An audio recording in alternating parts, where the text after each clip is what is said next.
Hello, hello. আমি এসেছি মালদাতে মানে দিদির বাড়িতে। আর এখন আমি দিদির সাথে একটু বাজারে যাচ্ছি। আর মালদাতে প্রচণ্ড গরম। তো চলো এখন রেডি হওয়া যাক। আলমারি থেকে একটা ব্ল্যাক কালারের ড্রেস আমি বার করেছি, যেটা আমার প্যান্টের সাথে কেন জানি না চলে যাচ্ছে। তো এই ড্রেসটাই আমি আজকে পরবো। এই যে ড্রেসটা, বাট ড্রেস তো মনে হচ্ছে না, এটা মনে হচ্ছে কুর্তি। তো এটা আমি পরবো না। হাজারটা ড্রেস চেঞ্জ করার পর ফাইনালি দিদির এটা লাল টপ, যেটা প্রথমেই চুজ করেছিলাম ওটাই পরলাম।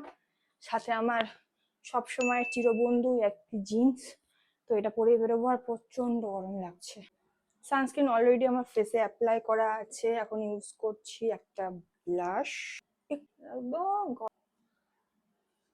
Mac Mac.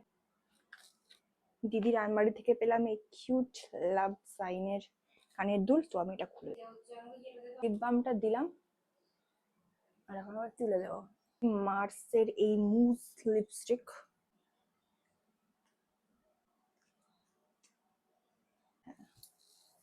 গেছি আমি রেডি। আজকে আমার লুক, আমার দিদি হয়নি।